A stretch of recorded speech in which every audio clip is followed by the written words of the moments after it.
Assalamualaikum warahmatullahi wabarakatuh.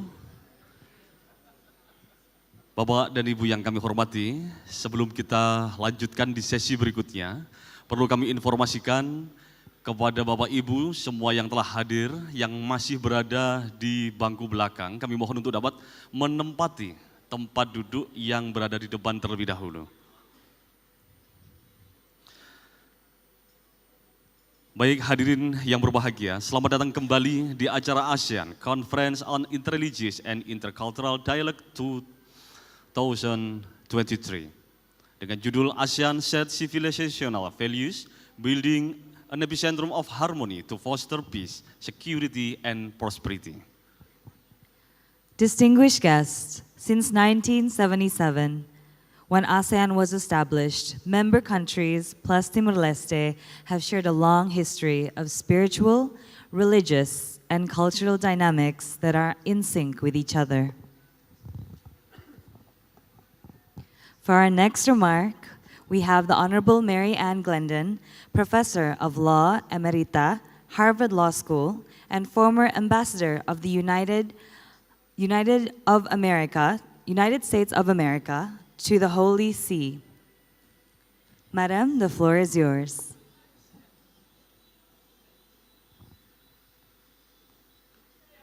Everyone, like all the speakers before me, I'm going to say it is a tremendous honor to have been invited to participate in this first ever ASEAN conference on interreligious and intercultural dialogue.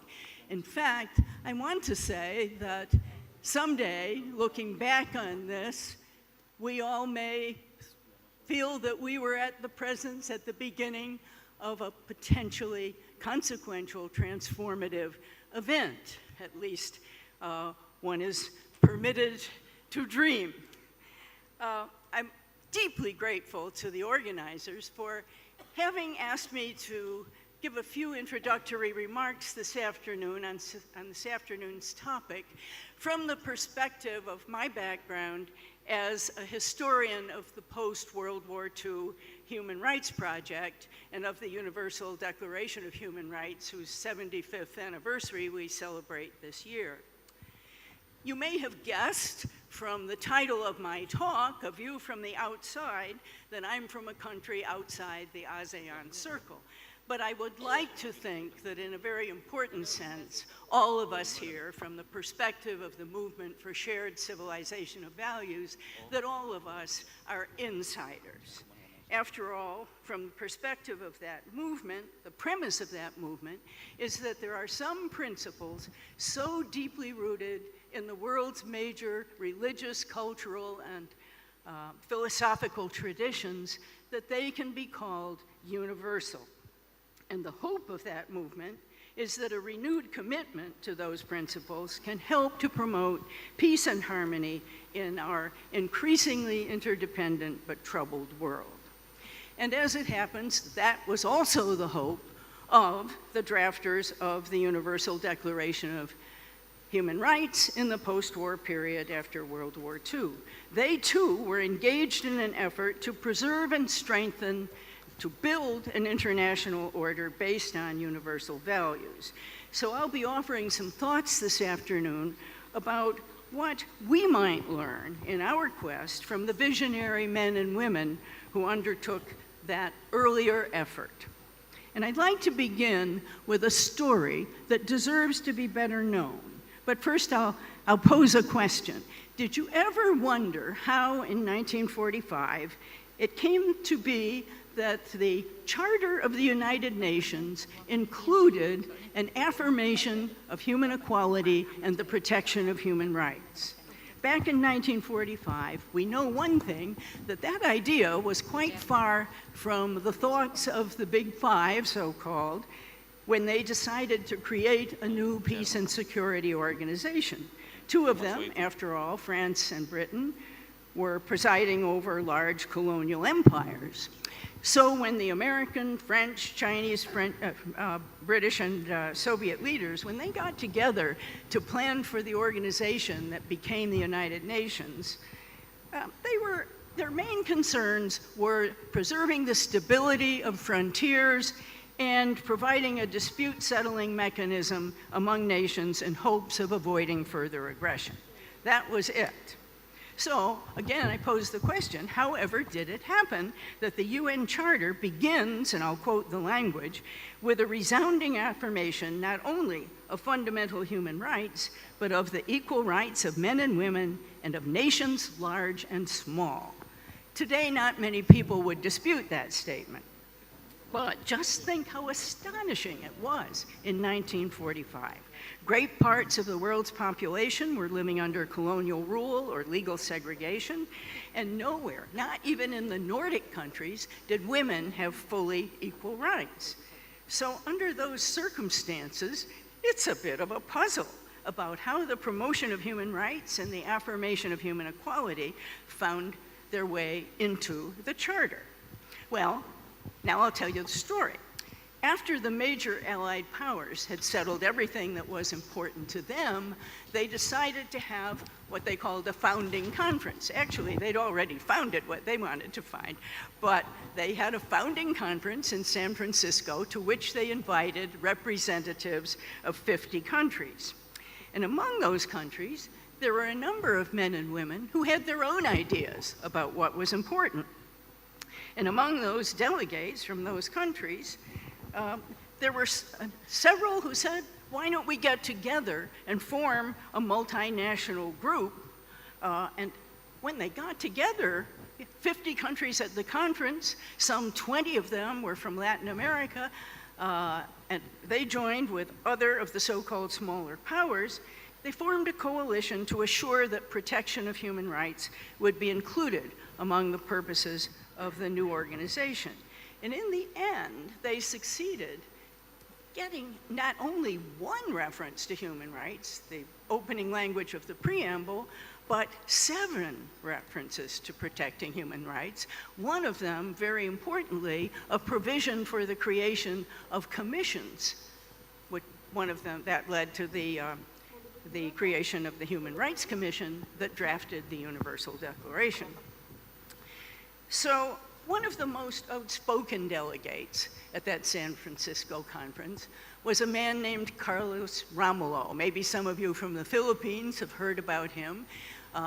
He was a fierce opponent of colonialism, and after the conference he spoke about his role at the San Francisco conference as one of only 3 delegates from Asia.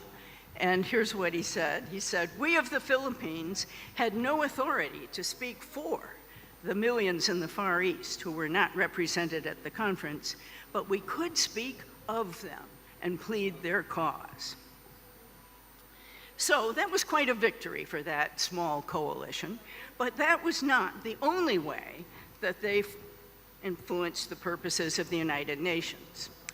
Today, when people think about human rights after World War II, I think most people assume that the primary, even the sole motivation for the calls for human rights that arose during World War II, that the primary motivation was dismay at the spectacle of death and disruption on a hitherto unimagined scale. But as Max Weber, the great sociologist Max Weber, wrote after World War I, he said, war on such a vast scale, war influences both soldiers and civilians alike to think that the way things have always been is not necessarily the way they always have to be. And so, the fact is that the post-World War II movement for human rights was impelled not only by horror at the recent atrocities, but by pent-up longings for a better life, especially among the millions living under colonial rule or belonging to legally disadvantaged minorities. And that is why the UN Charter and the preamble to the Universal Declaration speak not only of human rights and equality, but, and I'm going to quote the key language here that appears in both documents, the aim for a world where human beings shall enjoy better standards of life in larger freedom. Better standards of life in larger freedom.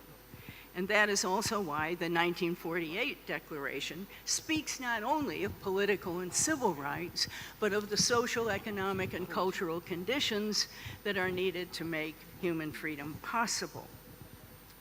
Today, that role of the smaller, so-called smaller nations at San Francisco has been nearly forgotten. But it was very fresh in the minds of the delegates to the Bandung Conference, not far from here, the Bandung Conference of Non-Aligned Nations in 1955. The Bandung Conference ended with a proclamation of 10 principles of peaceful coexistence.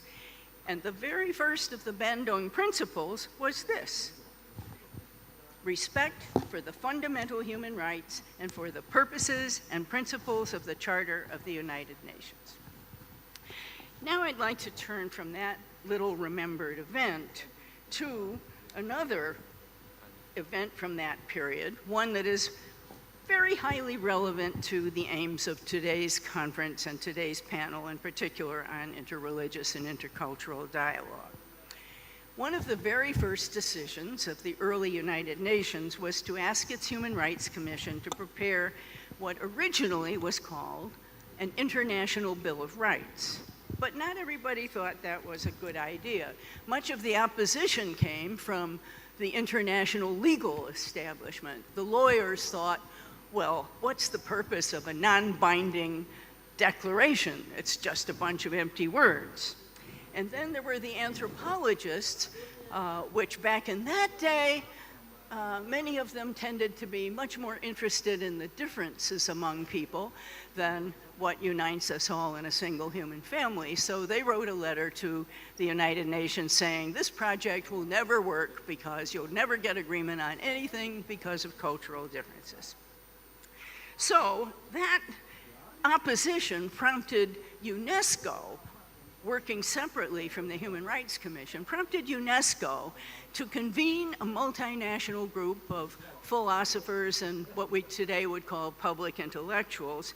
And they asked that group to figure out whether there really were any principles that could be said to be widely shared. You see why this is relevant to the discussion we're going to have in our panel today. So that group, the UNESCO group, conducted a not very scientific worldwide survey. It was not very scientific, but it was broad in scope. And at the end of it, the lists of principles that they got from their various sources around the world were surprisingly similar. So that, together with the UNESCO group's own research, led them to believe that foundations for a few fundamental ideas about human decency could be found in the world's great religious, philosophical, and cultural traditions. I always have to add, except for nihilism, of course. So the UNESCO group reported to the United Nations that there was enough consensus to enable the project of framing an international declaration to go forward. But they did call, again relevant to our task here, they did call for further research to give substance to their belief, to put some foundation under their belief that those few principles could be actually rooted in the world's cultures and find broad support in the world's cultures. So the work on the Universal Declaration went forward, and in the process, the framers of the Declaration must have reached the same conclusion as the UNESCO Committee, because at a certain point they stopped talking about an international Bill of Rights and they started using the word universal. And that was a significant move given the diverse backgrounds of the leading commissioners. The most influential members of that group were a Chinese Confucian philosopher, Peng Chongjiang, a Lebanese Christian Arab philosopher, Charles Malik, a French Zionist lawyer, René Cassin, a Hindu Indian legislature and feminist, Mrs. Hansa Mehta, and the chairperson, Eleanor Roosevelt, who was a leading advocate, among other things, for racial equality in the United States. And, as you know, on December 10, 1948, the UDHR was approved by the General Assembly of the United Nations without a single dissenting vote.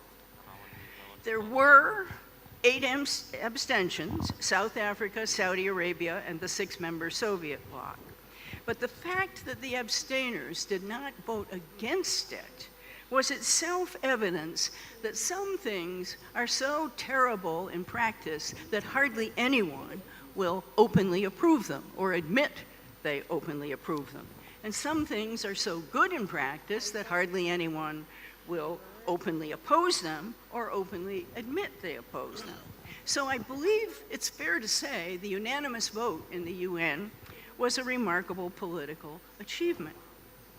Now, it is of course the case that in 1948, much of the world's population was not represented in the UN.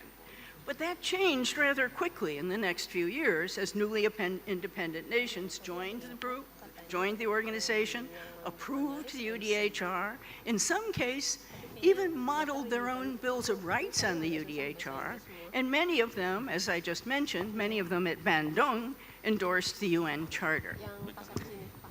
In subsequent years, again, as you know, the international lawyers were proved wrong, at least in the sense that human rights concepts, that ideas played a larger role than legally binding human rights covenants in inspiring the great grassroots movements that achieved advances in many areas: the progress of democracy in various parts of the world, the end of apartheid in South Africa, and the fall of those seemingly indestructible totalitarian regimes in Eastern Europe. Now we come to today. What's the status of the Human Rights Project today? The consensus that was achieved 75 years ago is faltering, to the point where it's no exaggeration to say that the 20th Century Human Rights Project is in crisis. Even the leaders of the leading and largest human rights organizations will say that, although they have different reasons why they think it happened. Obviously, many factors are involved in that crisis. I'm just going to mention a couple that seem to me to be relevant here. First, there is the problem that many international institutions, NGOs, and some Western nations are using the language of human rights to promote hyper-individualistic, hyper-libertarian ideas about rights that are not widely shared in other parts of the world. They're imposing or attempting to impose their own dogmatic ideas on sovereign states.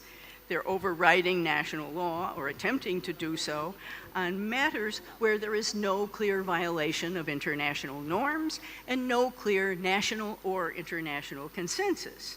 In so doing, they're offending the democracy principles of Article 21 of the UDHR, the right to self-determination in the 1968 covenants implementing the UDHR, the right to determination in those covenants, and the subsidiarity principle, which aims to ensure that decision-making takes place at a level as close to as possible to the people most affected, so that the people most affected can have some say, at least through their elected representatives, in setting the conditions under which they live, work, and raise their children. In those developments, think about 1948 again, or even 1945, those developments would have been, I would say, nearly impossible for anyone back then to have foreseen.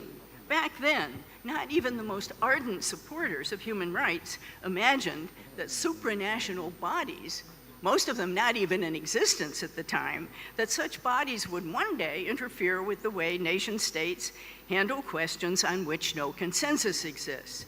Questions like those that the framers of the Universal Declaration deliberately and prudently avoided, such as abortion and capital punishment, to name but two. Nor did anyone imagine the problems that would emerge within international institutions. Lack of transparency and accountability, absence of checks and balances, nor did they contemplate how many of these institutions, again, think of Max Weber's bureaucracy theory, how many of these institutions would develop an internal institutional culture, a kind of professional mindset that tends to be disdainful and dismissive of national, local, and regional particularities. Nor did human rights supporters back then imagine for one moment that universality of principles would yield uniformity in their implementation. To be effective, human rights have to be enculturated. Each nation state, each culture has to find a way to make them its own. I think that the world's great religions understand that point better than politicians do.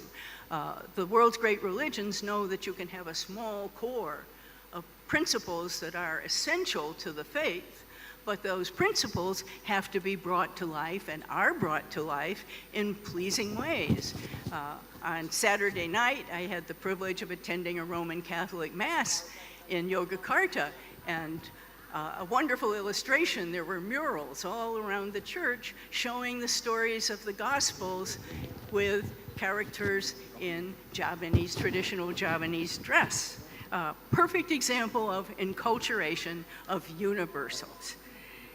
So, just as universality cannot mean uniformity, neither can pluralism, which I think everyone here is intensely interested in, neither can pluralism deteriorate into cultural relativism. There has to be some concept of limits. So, the framers of the Universal Declaration believed and actually left hermeneutical clues in the Declaration itself, that they understood that the principles in the Declaration could be implemented, brought to life in a variety of different ways, not unlimited, but a variety of legitimate ways, and that each country's experiences could provide material from which others could learn. To be sure, just as universality cannot mean uniformity, you have to figure out ways to avoid pluralism. This has got to be a topic for our discussion, to avoid pluralism becoming an excuse for cultural relativism. But it's one thing to say that nation states may not assert sovereignty as an excuse for committing gross rights violations, and quite another to permit supranational bodies to use alleged human rights to override legitimate national norms. That's why Pope Francis earlier this year warned about what he called ideological colonization, and he called for more respect for national sovereignty and identity. I'll just briefly mention another problem that has had a destructive effect on the post-World War II Human Rights Project, and that is the proliferation of claims of new rights. Somebody recently did a survey. They listed over 1,000 claims that have made of something that should be a new universal right. Here we have an example of how a well-intentioned project, a very successful project in the 1990s, how a well-intentioned project can become a victim of its own success. In the 1990s, after the human rights idea showed its power, in the fall of totalitarian regimes and in other ways, a host of special interest groups began trying to harness that power to their own agendas. There was a veritable explosion of human rights activity. A multitude of new organizations sprang up, and established organizations began looking for new causes to promote. And since most of those organizations are highly dependent on funding, they tended to promote ideas that were popular with their donors, and often more popular in Western societies than in other parts of the world. What was ignored in that burst of activity was a point that had been self-evident to the framers of the UDHR, namely that not everything that one could wish or hope for can be a universal human right. Indeed, not everything that is a right in one or more countries can find wide acceptance as a universal right.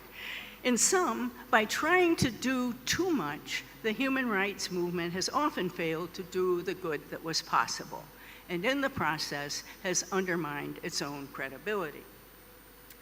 There will, of course, be much scope for debate concerning the scope and limits of pluralism, concerning interpretations of the abstract language of human rights.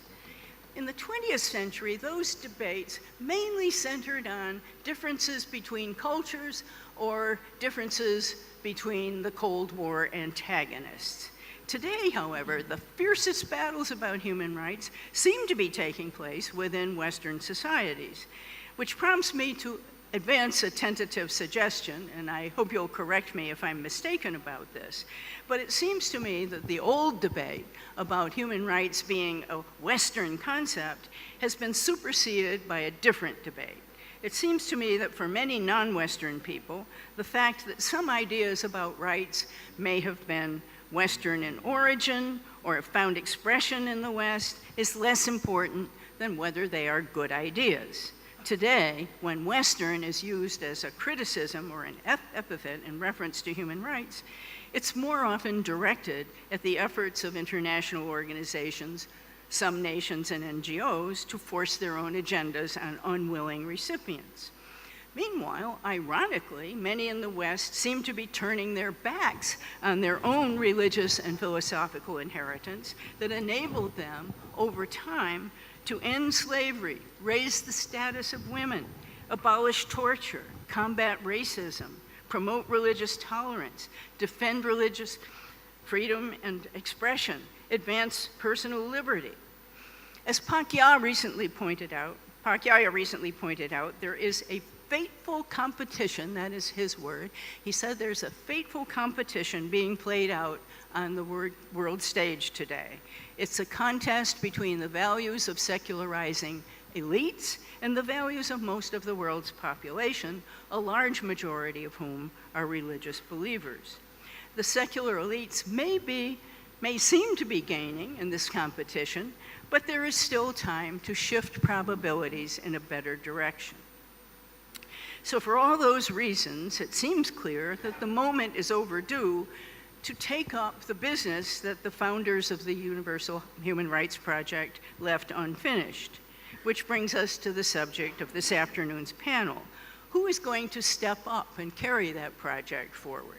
Where are the men and women with the ability, the ideas, and the determination to lead that effort, to identify and refresh commitments to a set of shared civilizational principles? Well, if we look around the world today and ask where support for universal rights is strongest, we probably won't find the most powerful nations at the top of the list.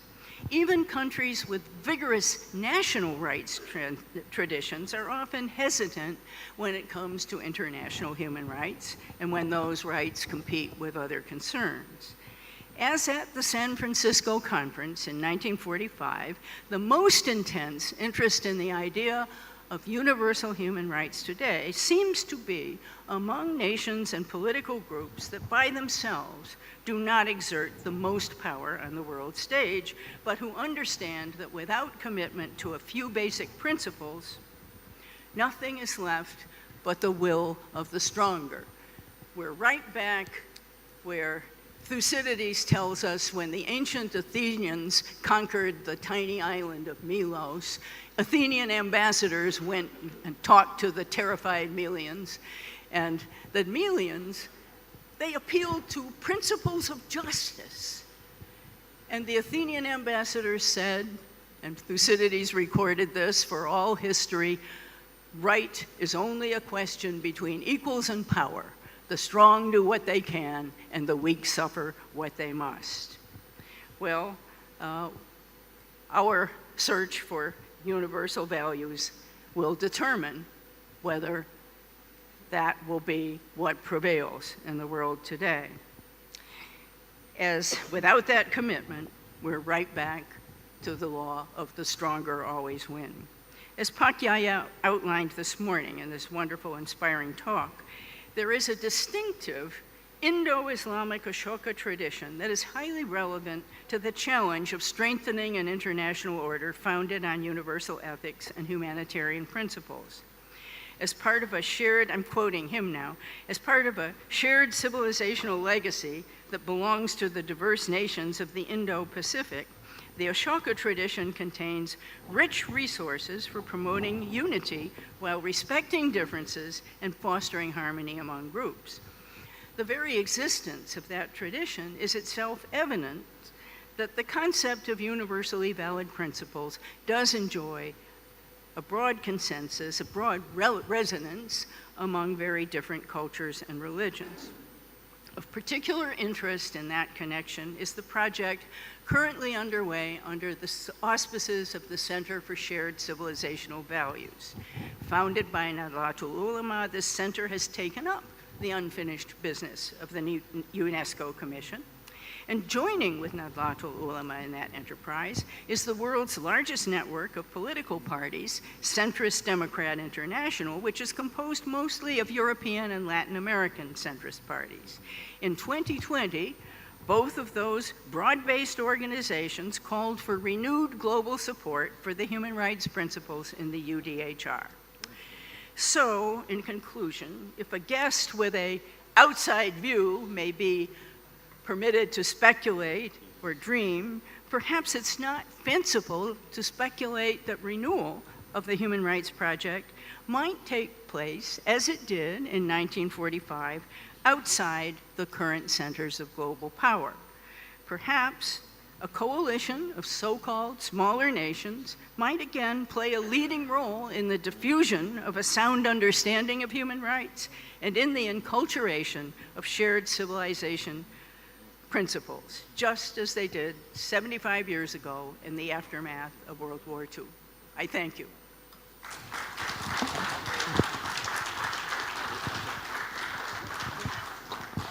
Thank you, Madam. Please remain on stage to receive a token of appreciation.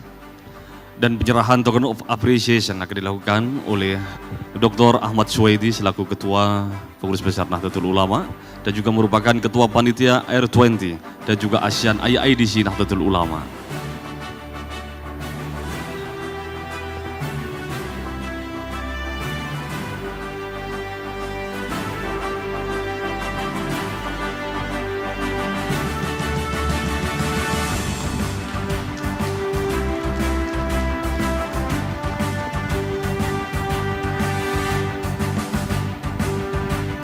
Baik, kami persilakan untuk dapat foto bersama.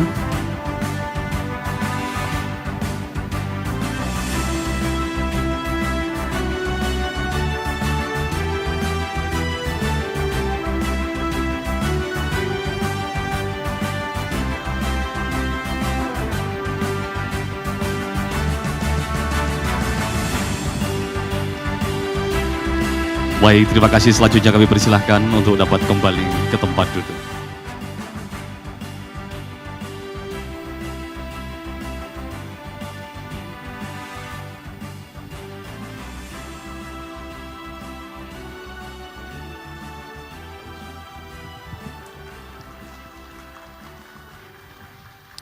What a very insightful session that we just had. We would now like to proceed to our next panel discussion, and we will invite our next moderator, Dr. M. Najib Azca, Deputy Secretary General, Nahdlatul Ulama Central Board, and Associate Professor in Sociology, Universitas Gadjah Mada, Indonesia.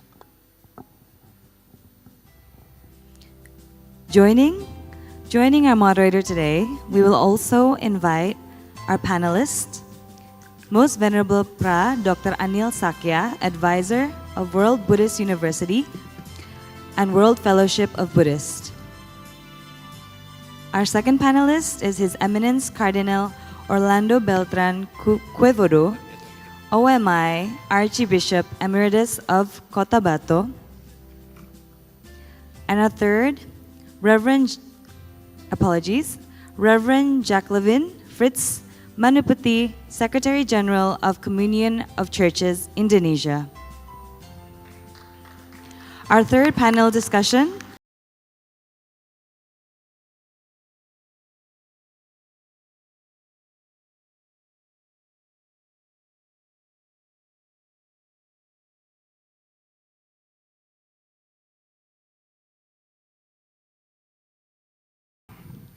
Good afternoon. Assalamualaikum warahmatullahi wabarakatuh.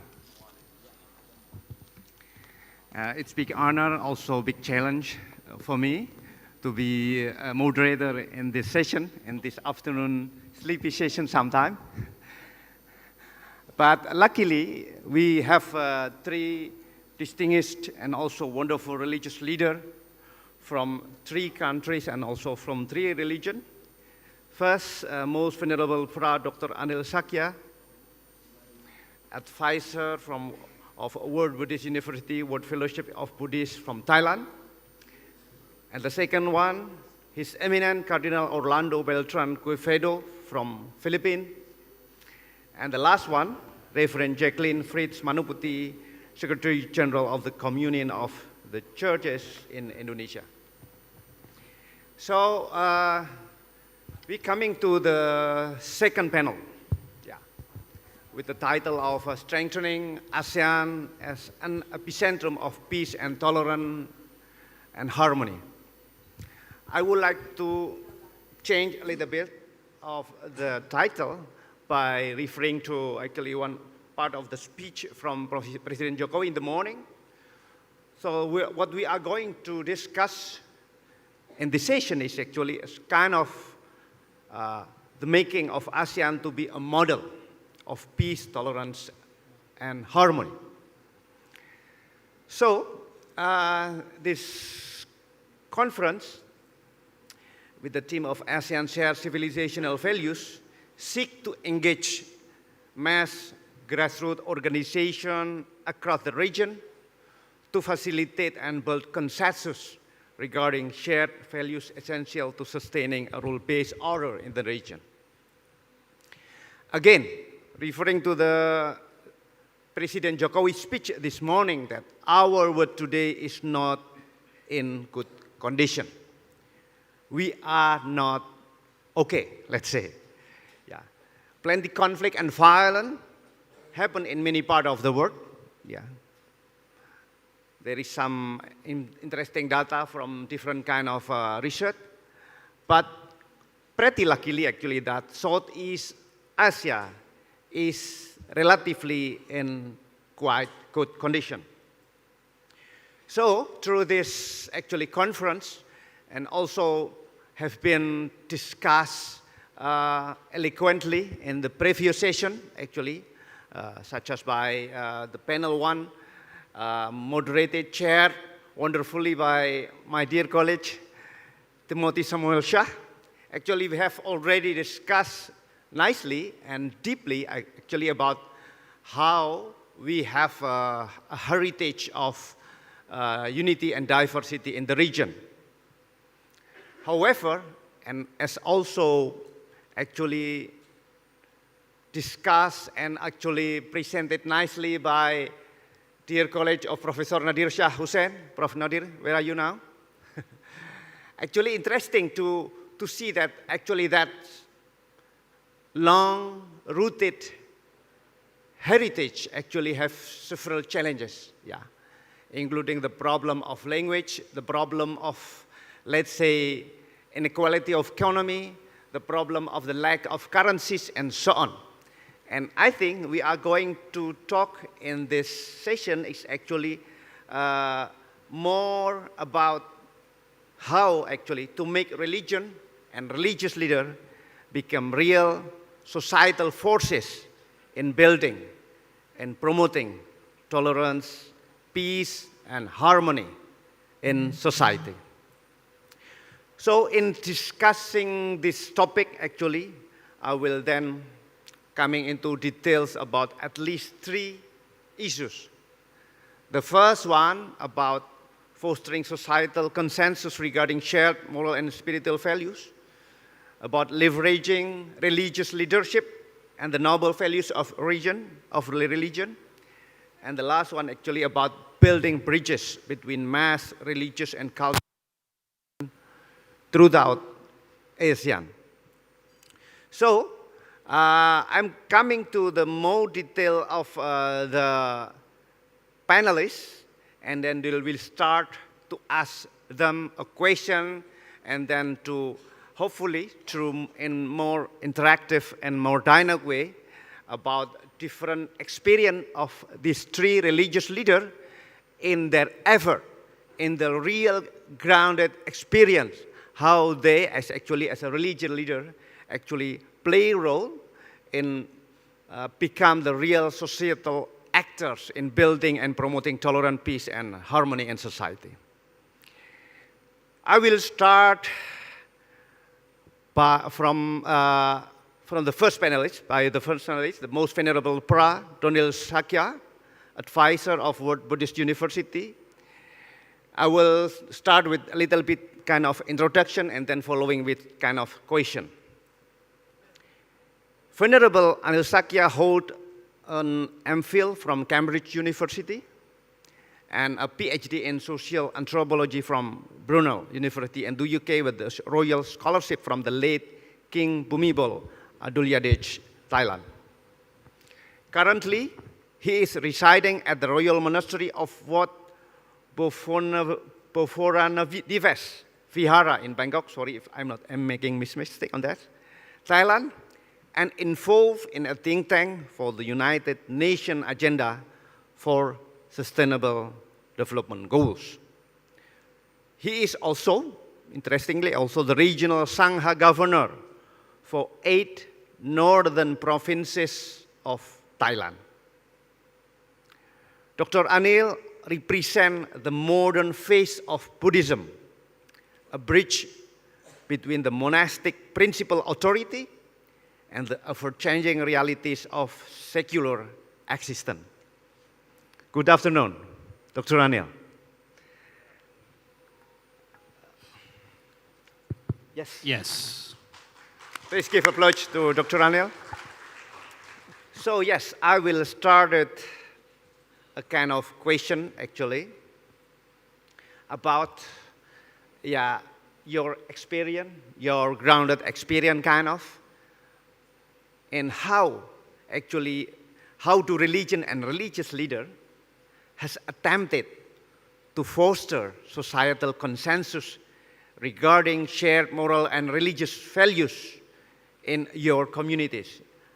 We know that actually in Thailand, there are different kind also religion over there, and of course Buddhism is the biggest one, but I wonder how actually religious leader, and you are one of them, has attempted actually to foster societal consensus regarding shared moral and religious values in communities. Please, your time, please. First of all, thank you for inviting me to this distinguished gathering. And thank you, the moderator, and of course, all venerables, all the representatives from the different religions, as well as all ladies and gentlemen. Well, the moderator has shoot me with the questions, which is quite different from what I was asked by the organizers. Before I came, I even emphasized that what was my topic based on the invitation letter. In the invitation letter, I was given that I have to share some of knowledge about to enliven the past history of ASEAN, that is especially regarding the King Ashoka. But however, as moderator asked that the questions, so I'm more than happy to change whatever it is. This is, after all, we are talking about sustainability. We are never sustained anyway. Oh, wonderful. Thank you very much. Give applause again. Well, I will answer moderators' questions in the last part, I guess. So let me tap upon from the idea of the organizers, what they're looking for, as to see, is there any historical back of any ASEANs which can we go back and pick up and use as our kind of a beacon to moving forward in the sense of tolerance, the harmony, and peace. Well, we are in this 21st century in the very chaotic modern world with the AI, with this COVID-19, with this GDP chaosity, and most importantly, the global agenda of sustainable development goals, which is led by the United Nations itself. I was reported by the United Nations at the moment that it is unsustainable. It is all program in the United Nations at the moment is towards the rescuing the SDGs. So this is the world. So when you're talking about the whole idea of our ASEANs and connection with the Asians, we will see that in old days, we were kind of given the language of something like westernization, internalizations, modernizations, which has all those ideas is kind of imperialism's language. But however, we have come to the point that at the moment, we are talking something different now. We are talking something about respecting each other, not supremacy, not dominations, not submissions. And this is what we are talking about, the liberty, talking about the tolerance, living about the diversity, how we live together. Just to remind all of us here, actually the ASEAN, the Association of Southeast Asian Nations, was formed, which is tomorrow actually, the 8th August 1967. So it was formed in Bangkok, in Thailand, where I'm from. Right. And the association's whole idea is that how do we bring this common sort of nations around these Southeast Asians to sort of one platform that we can talk the same language, we can gather and gear the world, and as the conference has been hoping that how can we make it this Southeast Asia the epicentrism of this peace, tolerance, and harmony. As you just said, it's a mother of peace, harmony, and tolerance. First, I guess that we have this panel earlier and then talking about what is the practicality to bring this nation together, Right. the diversities together. In fact, if you go back to the text, if you go back to our history, there is a certain word which can unite us together, all ASEANs.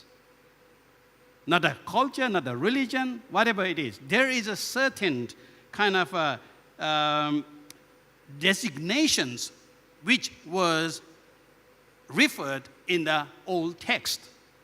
That is called Suvarna Bhumi. Unfortunately, Thailand has claimed the Suvarna Bhumi as they were clever enough to set their airport as a Suvarna Bhumi. But Suvarna Bhumi is Laos, is Cambodia, is Burma, is all the Southeast Asias. There is a two word in the text.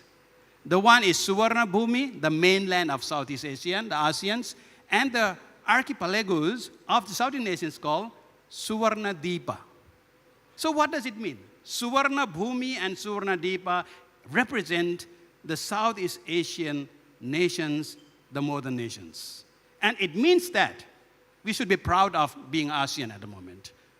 We should proud be, because Suvarna Bhumi and Suvarna Deepa means that this is a golden land. We are the mother. We were the mother for people from around the other countries, even from the far as from the Middle East and some even further than that from the Egypt. They all come here to intermingle and to dig their gold here. That's why it's called Suvarna Bhumi. It means that this is economically and spiritually very rich at the time. So this is one of the commonality. We got it. Of course, if you go back to our history again, you will see that at that time, the one very important factor which keep us together, as somebody has said, that a trade route. It was not only the marine. Before the marine, there was a trade route, which keep all the Southeast Asians as a one. And that's why, as one of the Filipino scholars has said it, that the language we are speaking here is very based on the Sanskrit and Pali. So there's a lot of many in it. Even in the Philippine was saying that 25% of their language is based on Pali and Sanskrit. When I listen to all the Indonesian language, I can guess what they are talking about. There's a lot of the Sanskrit language. So, when we are talking about these Southeast Asian ASEANs, so we have one identity from the beginning.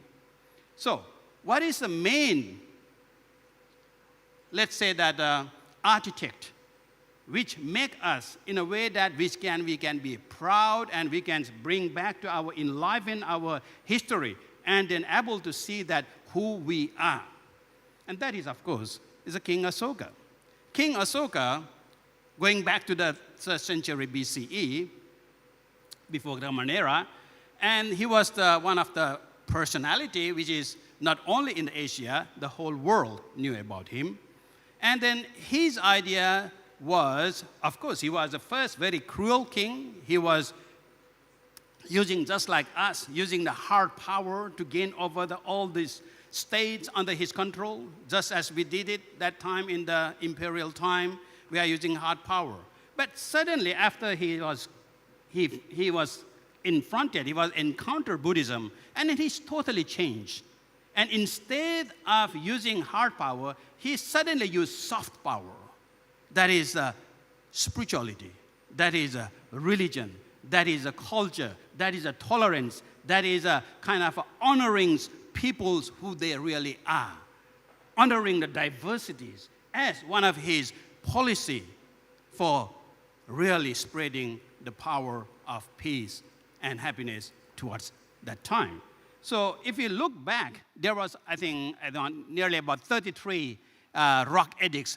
So far, we can see this at the moment. And through these 33 these rock edicts, if I just put it in the list to make it very simplify you, what are the wisdom we can learn from that very king? One thing is that he was the first king to say that we should embrace nonviolence. It was talking about 300 BCE, okay? 3rd century BCE. Asoka's transformation from the ruthless conqueror to an advocate of nonviolence and compassion is one of the most significant contributions.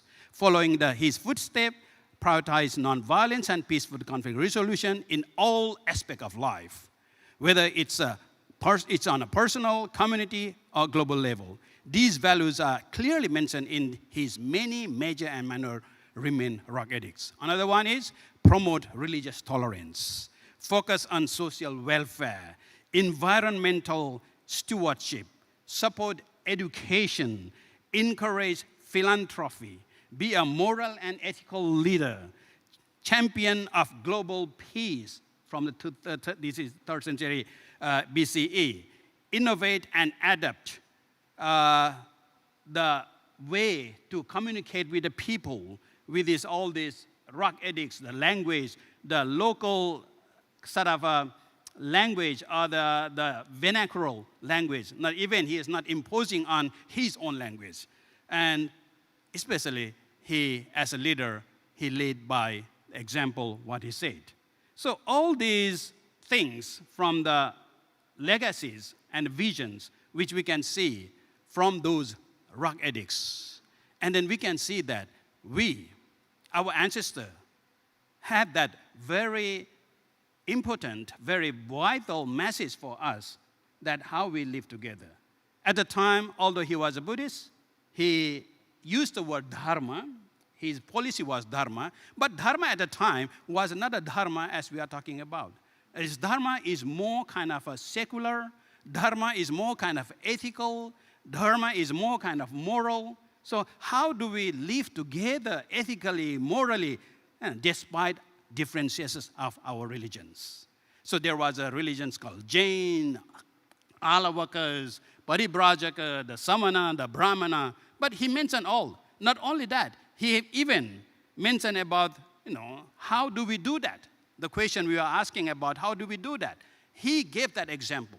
For example, in order to bring all this together as a source of tolerance, source of happiness, he said that first, he used his own kind of a power to appoint called Dhamma Mahamatra. His Dhamma Mahamatra is a kind of the King Asoka's emissary to look after the supervision and facilitate every religions and the religious followers. Not only that, he even has another missionaries, another staff to look after all the foreigners. Again, this is called another term. And also not only that, we are talking about human rights. We are talking about the gender there. He, King Asoka, even came up with the ideas that he has someone to call Stri Pradhana Mahamatra. It's just one imagery, one of the people, to look after the issue of women alone.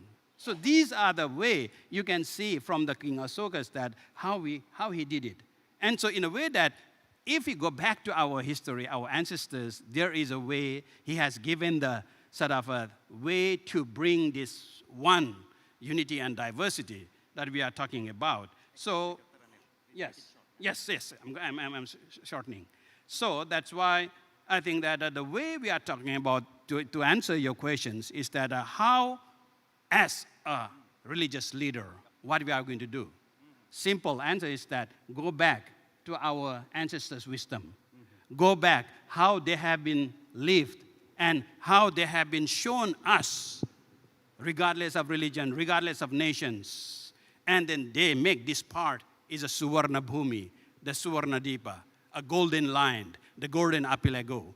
And in a way that everyone from all over the world, they can come here to get that benefit, the benefit of happiness, the benefit of peace, the benefit of tolerance, through the respecting each other, regardless of who you are, but for the common goal. Forget the differentiations, forget the diversity, but we are here as a human, we are brothers and sisters. And then how do we live this family, a global family, as a true family? And this is what we should follow. And this is what, as every religious leader, not working for your own religion, but you should go at the same time. I used to give a very simple similes that if you are playing let's say the piano, when you are starting the piano, the sound of piano may be very nasty. But if you are a maestro, the sound of piano will be very beautiful. But we are here as not only man maestro. We have many, many maestros here sitting here as all the religious expert. So how do we play that same piano in the same rhythm that we can, accordingly, we can make a beautiful song with all the religious leaders? And that is, I guess that is my answer for you. Thank you very much. Let's give applause.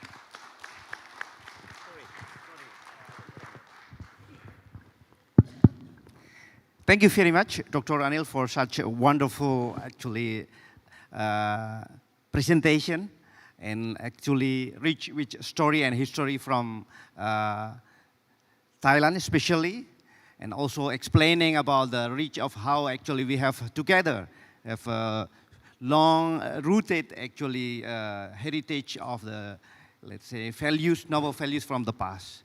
And then now we are moving from Thailand to Philippines. The second panelist is His Eminence Cardinal Orlando Beltran Quevedo. He is actually the former Archbishop of Cotabato from 1998 until 2018, and now Archbishop Emeritus of Cotabato from January 2019 until presently.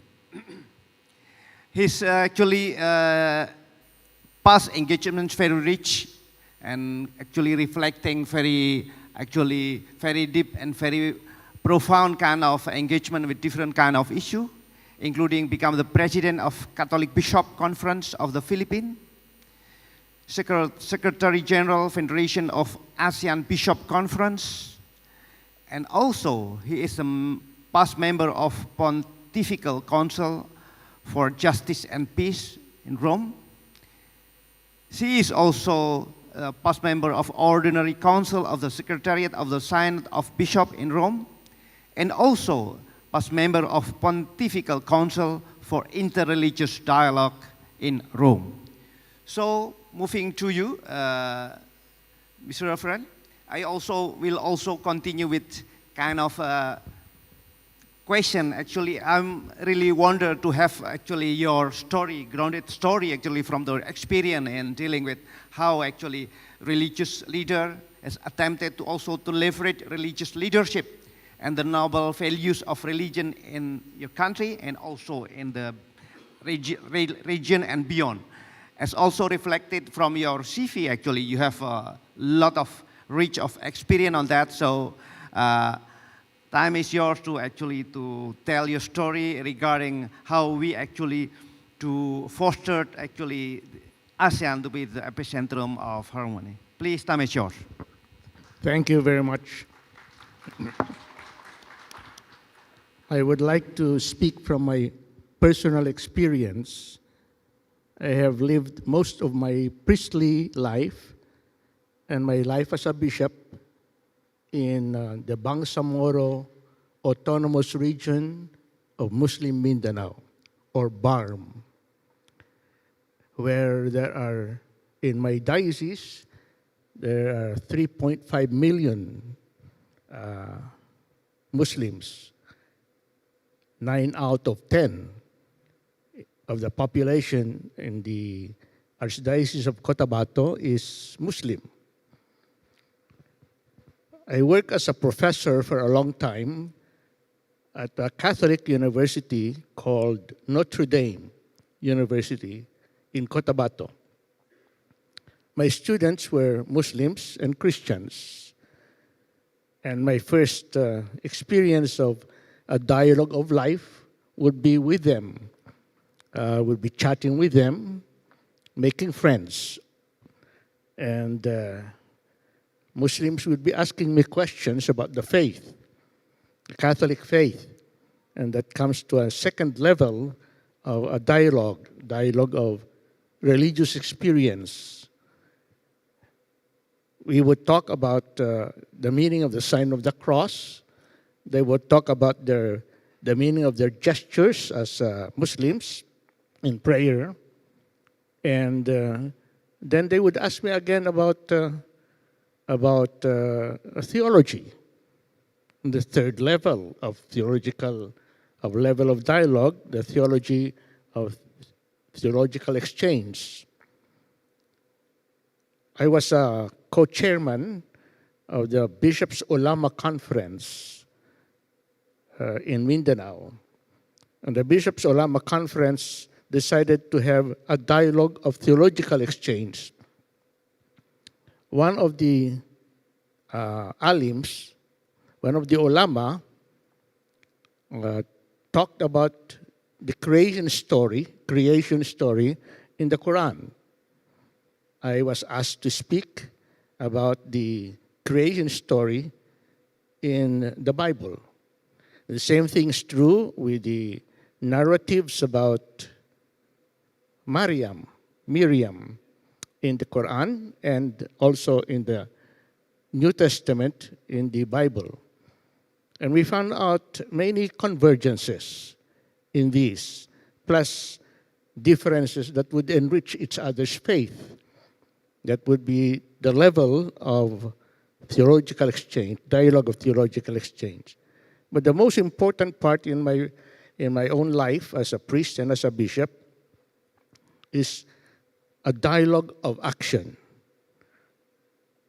The action that I most recently did was action for peace. For 40 years, the Muslim revolutionary fronts waged war with the government. And I was asked to be an informal consultant of the government and the Muslim revolutionary fronts, two of them. Finally, the war, after 40 years, ended with a peace agreement. And the revolutionary fronts and the government called me to witness the signing of the peace agreement, where hundreds of thousands were killed, civilians and troops of both sides. I was asked to witness. Recently, I decided to organize another action group. I called that group Friends of Peace. The Friends of Peace consists of Muslims, Protestants, evangelicals, indigenous peoples, about 40 of us. We get together to discuss issues that we could present to the Bangsamoro Parliament. And we discussed this with the key members of the Bangsamoro Parliament about concerns for peace, just and lasting peace in the Bangsamoro region.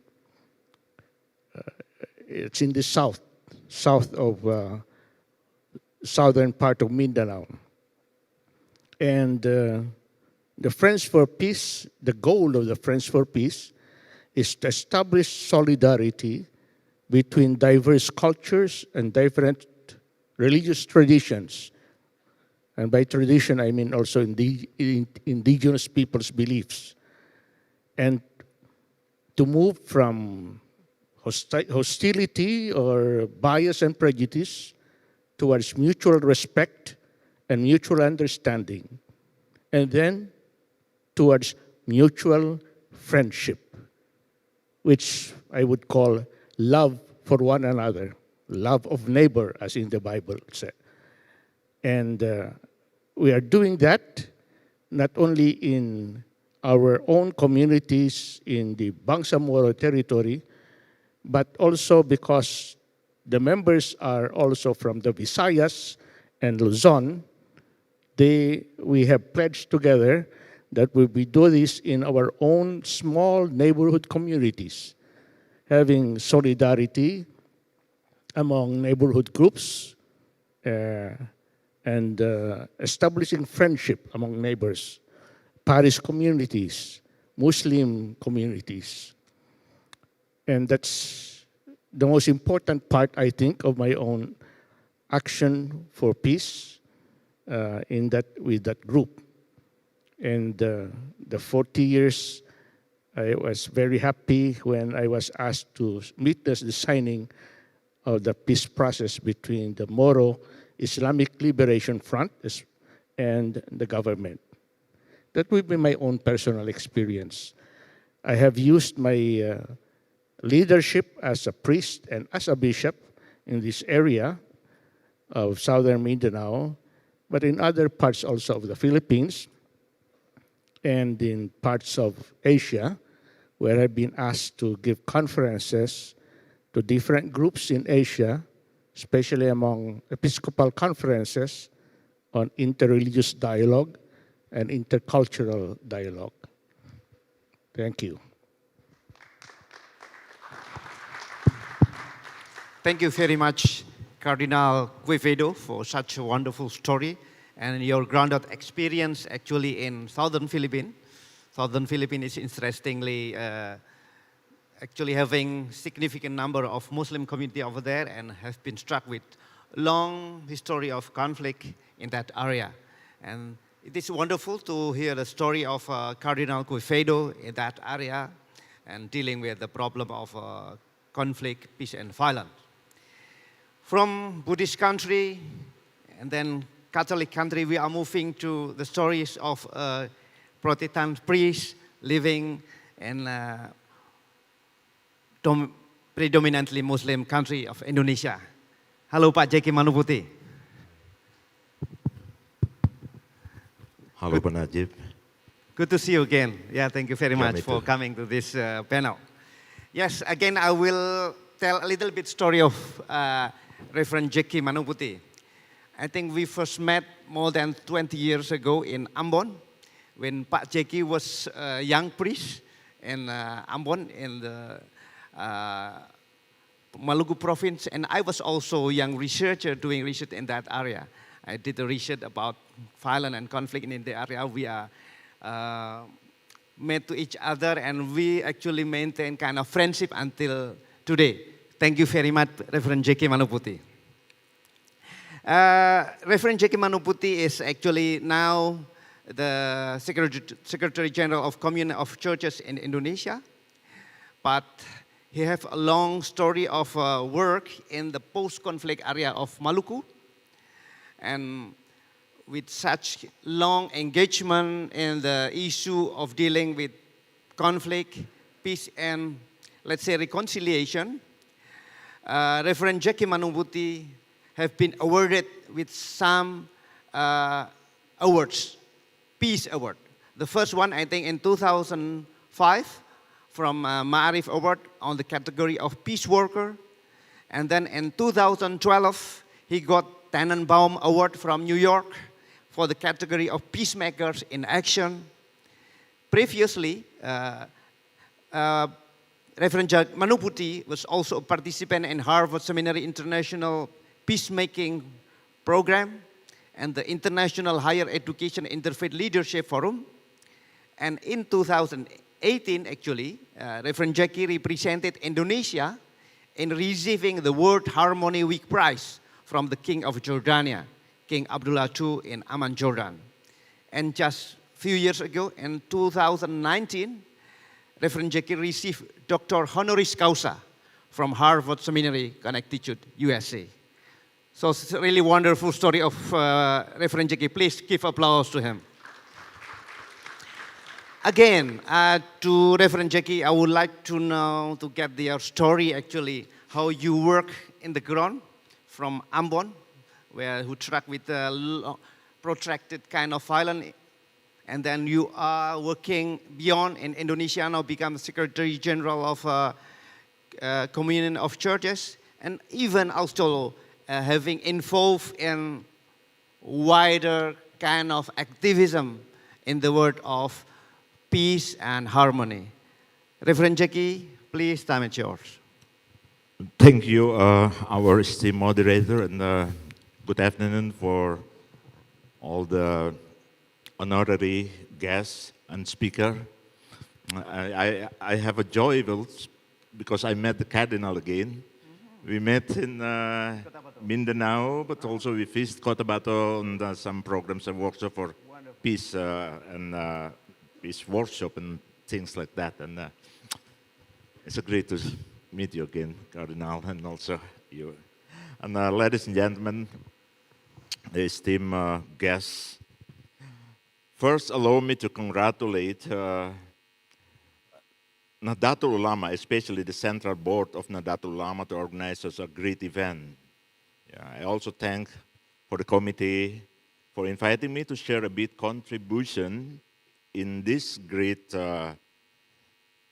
occasion like this, the conference that clearly ensured that the influence of religion is felt substantially in all aspects of life, including public policy.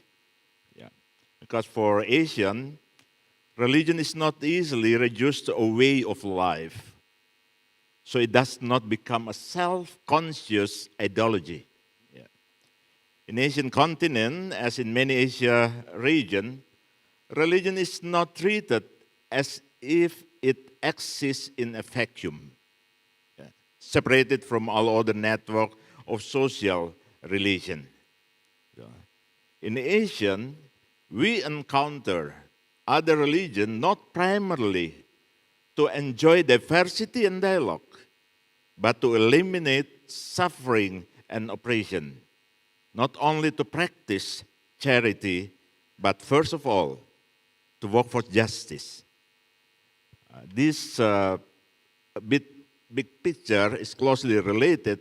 It's a kind of reflection based on my whole experience to work on the grassroots level during the conflict, to utilize the religion power and stand for environmental advocacy, but also another kind of advocacy. So based on this view, an Asian plurality of religion and ethnicity should continue their work to accelerate the dynamic spirit of religion to answer the classical question whether religion will continue to have any relevance for Asian or not. So talking about interreligious dialogue and cooperation. Principally, the interreligious dialogue is carried out based on the recognition and utilization or leveraging of the common ground or connecting issue among different groups of people.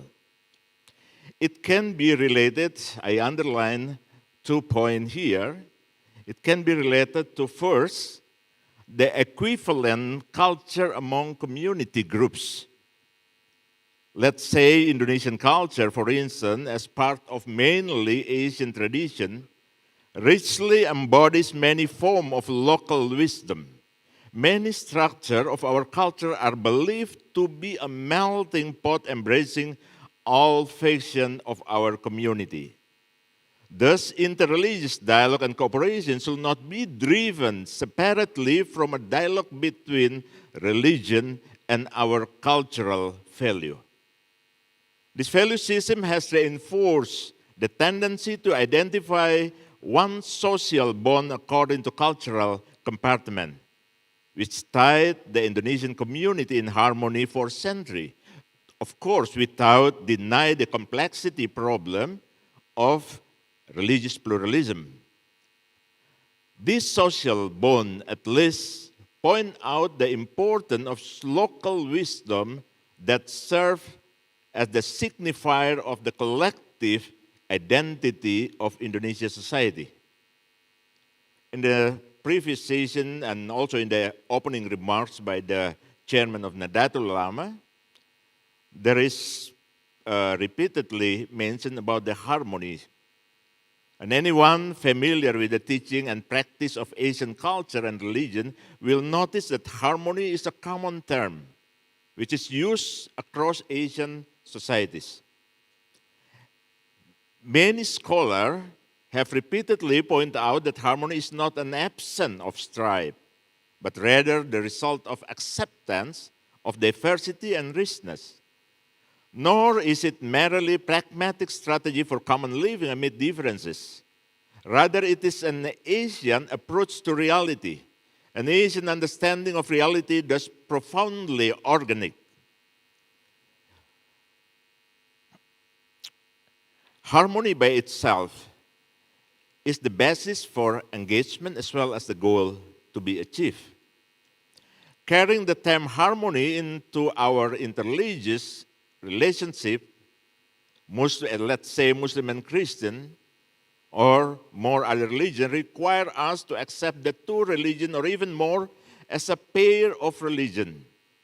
So our traditional tales, legend, and many of our myths have clearly emphasized that the equal balance in a reciprocal and dialectical relation of two or more paradoxical entities are considered as a high wisdom. And it's lay on the mental layer of our community.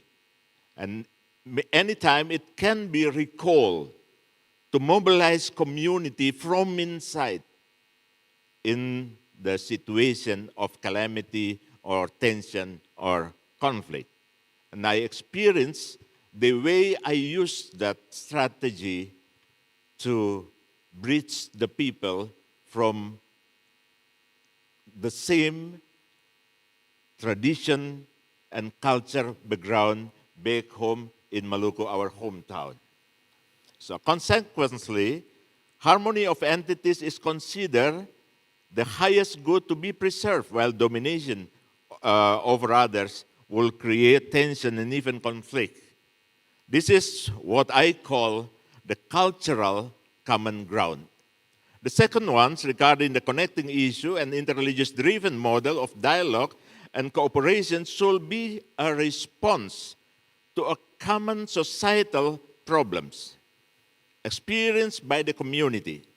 Sometimes the cultural approach cannot embrace the whole diversity, especially when element of the community group is not belong to the whole or from the past tradition. Yeah? So we need to scale up the common ground by considering the common societal problem. This effort underlined the need for common framework of common framework of understanding. In many views, it is the physical suffering, socio-economic oppression, nuclear oppression, ecological disaster, or generally oppression in itself. We serve as a common need and connecting issue to which communities should respond through dialogue and cooperation. Interreligious dialogue and peace-building effort by itself become an instrument of social determination for community empowerment. We already discussed that the common responsibility of religion is to preserve the dignified living space. The responsibility is considered as not just an ethical or theological obligation, but also a cultural imperative so that religion must maintain harmony in their common of the living space. Religion should be one among other prime movers for social preservation and transformation. That is so-called the liberative role of religion. Additionally, the second dimension, or social common ground, can form a social common ground calling all religion to create common solidarity. Thus, to be valuable in Asian society, religious pluralism must encompass both cultural common ground and social common ground.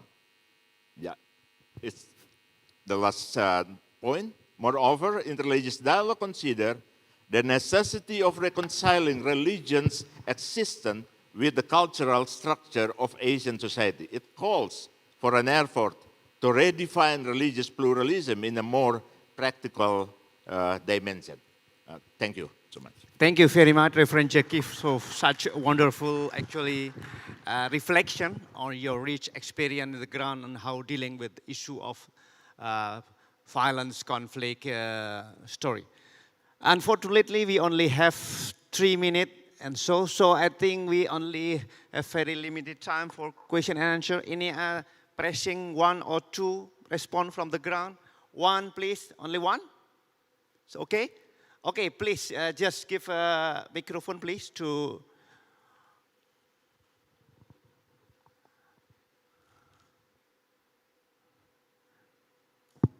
Mbak, please.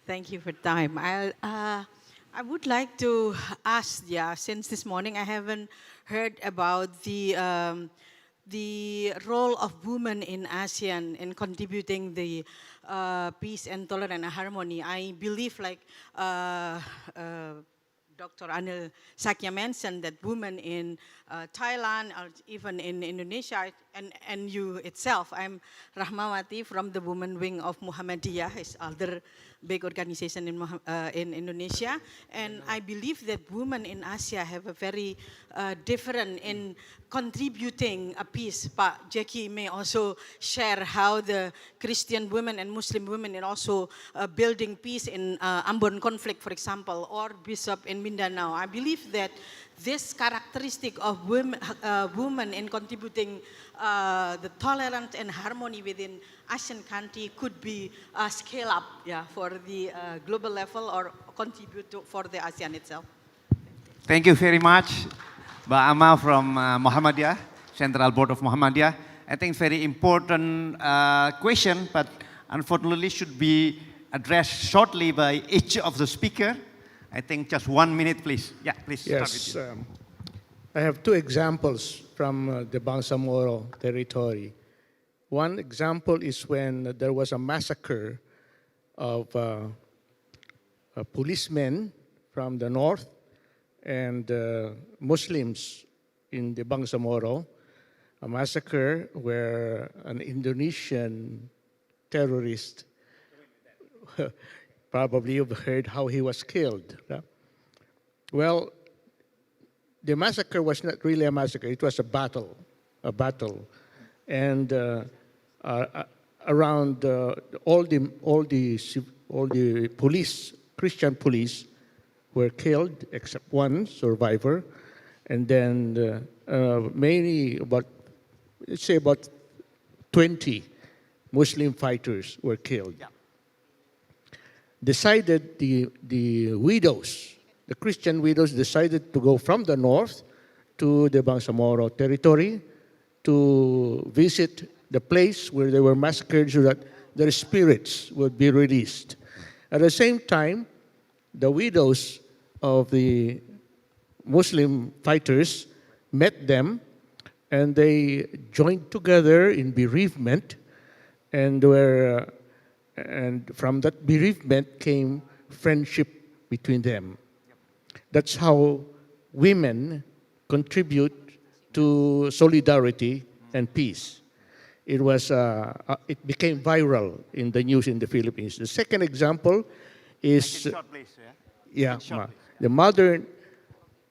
a group called Mothers for Peace was established to provide, pardon the stereotyping, but the men usually use their minds, but the women have a tendency to speak the truth with their heart, giving affection. And this contribution of affection and friendship, effective friendship, to the peace process was a very significant contribution of the women. Thank you. Ajaki, you want something to say? Shortly. Thank you so much for the question. Actually, we have no time enough to share all the story. Otherwise, we can bring all the community groups who participate in the conflict area or who participates in the peace building process. But as you said, if I can bring my example from back home in Maluku province, I have to underline that the first interfaith peaceful movement is organized by the interfaith women in Maluku. Even in the first phase of the conflict, they were by the just war groups. So they find the hidden place to organize a meeting and to develop their. So I myself composed one folk dance named Lantern Dance and dedicated to the movement. We have many stories on that, and I have to say that the women play an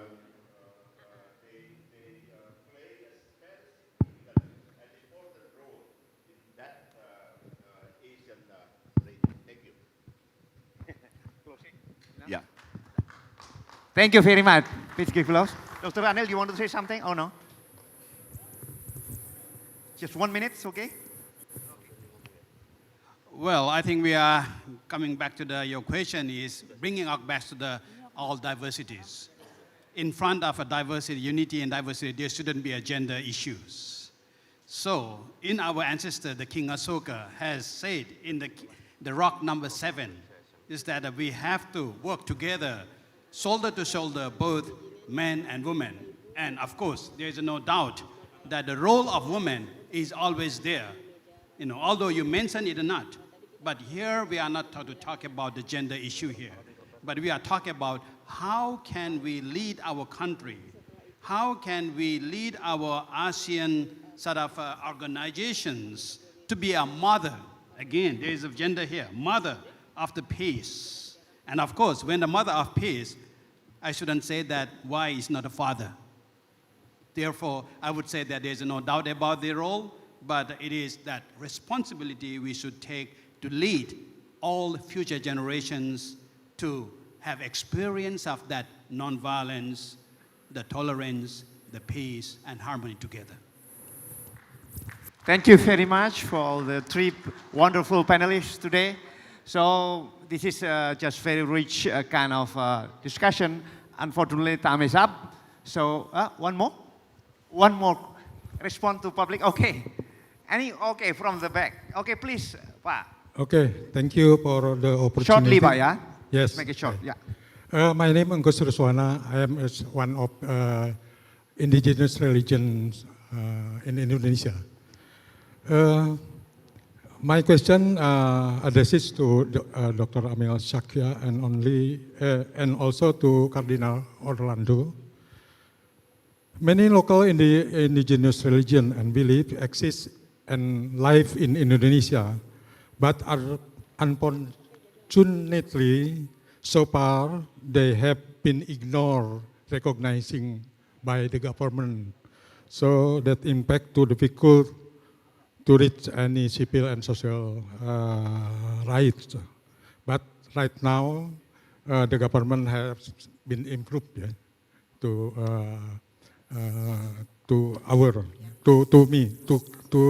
us.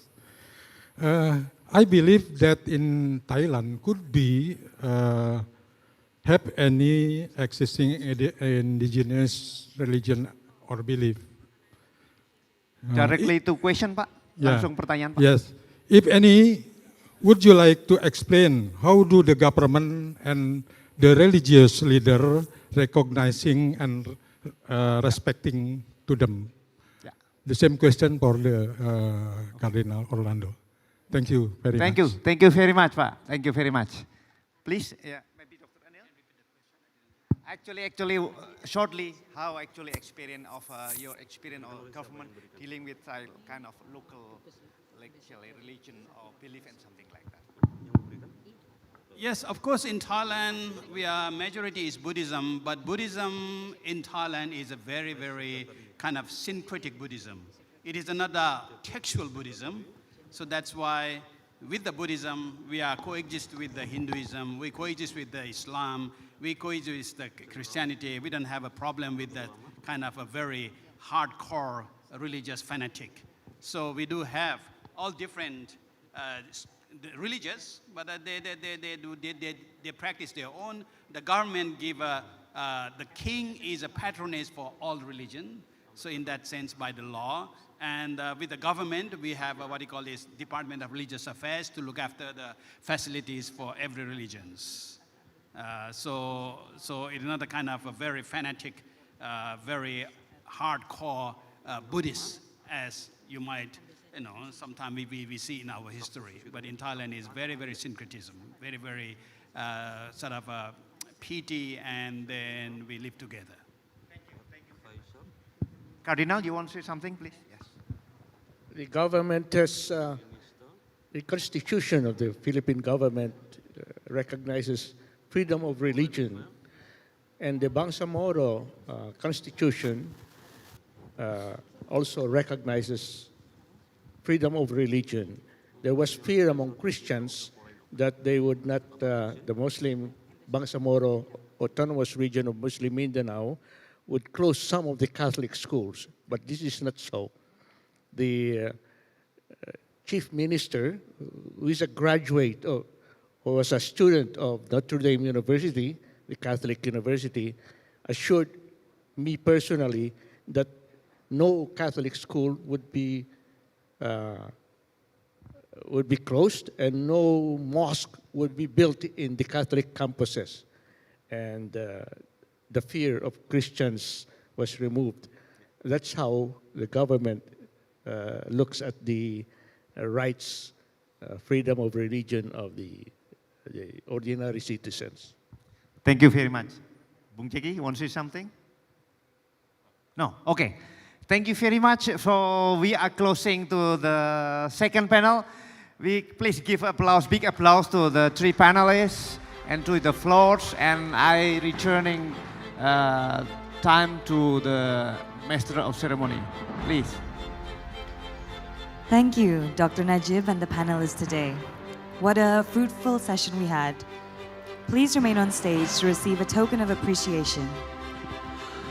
Penyerahan token of appreciation akan dilakukan oleh Kiai Haji Miftah Fakih, Vice General Chairman of Central Board Nahdlatul Ulama.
distinguished guests.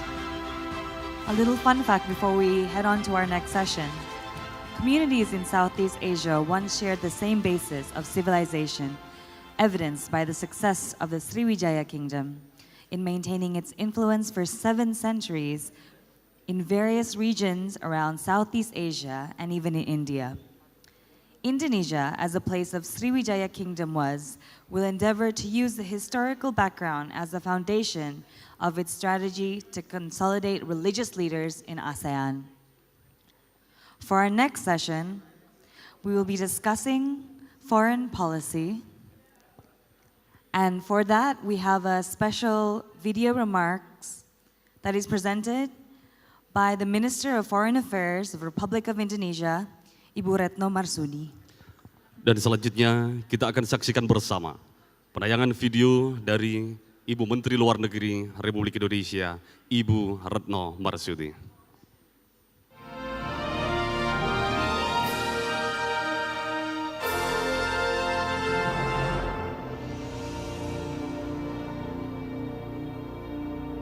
Excellencies, distinguished participants, I attended the opening ceremony this morning together with my president. So once again, congratulations for the convening of the AIIDC 2023. I like very much the theme of making ASEAN the epicentrum of harmony.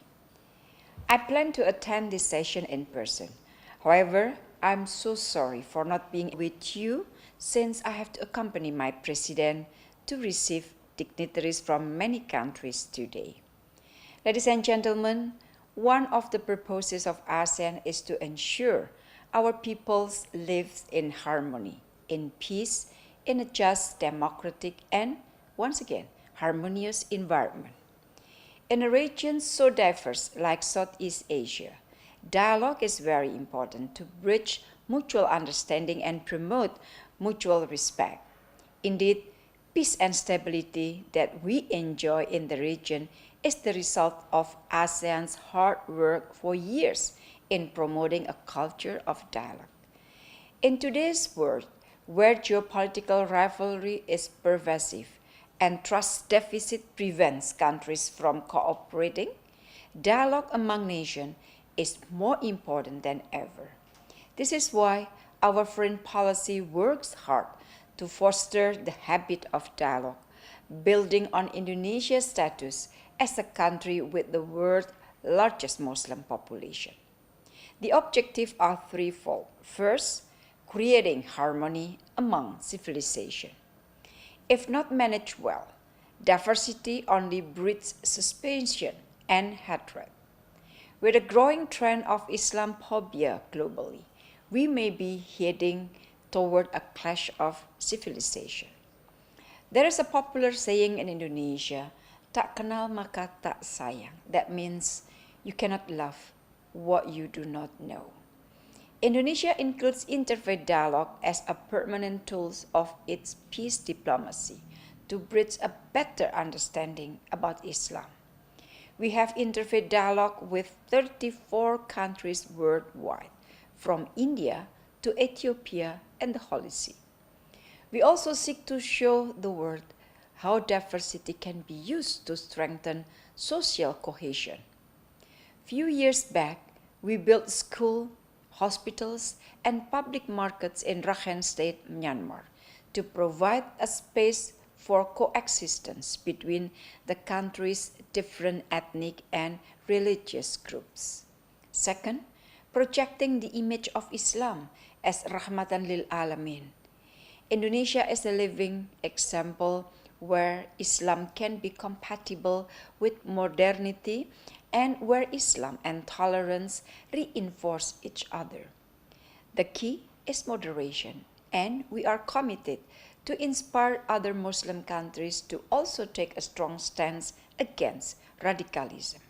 Islam must be a source of peace.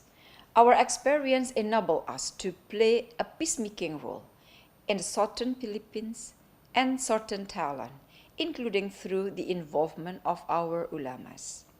Third, promoting women's right to education. Colleagues, ladies and gentlemen, Indonesia is always promoting education to all, including to women and girls. I'll give you one example. Indonesia and Qatar hosted an international conference last December in Bali to bolster international support for women education in Afghanistan. We committed ourselves to providing scholarship for Afghan women and girls and exploring alternative education methods. We also invited Afghan ulamas to visit Indonesia and see firsthand how we organize inclusive education in our Islamic school. Colleagues, peace is not given, and it must never be taken for granted. All of us must actively maintain it by being agents of peace in our respective communities. Together, we can create a peaceful Southeast Asia, an epicentrum of tolerance and harmony. I thank you very much. Dilanjutkan penyerahan token of appreciation kepada Ibu Menteri Luar Negeri yang akan diwakili oleh Ambassador Muhsin Shihab, Senior Advisor to the Minister of Foreign Affairs. Untuk itu kami mohon kepada Ambassador Safira Mahrusa, Deputy Secretary General Nahdlatul Ulama Central Board, berkenan untuk memberikan token of appreciation.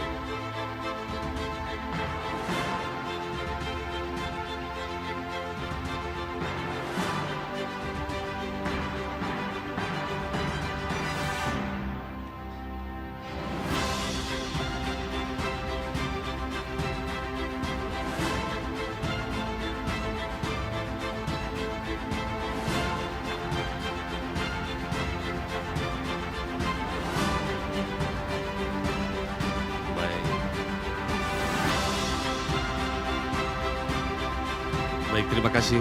Selanjutnya kami mohon berkenan untuk kembali ke tempat.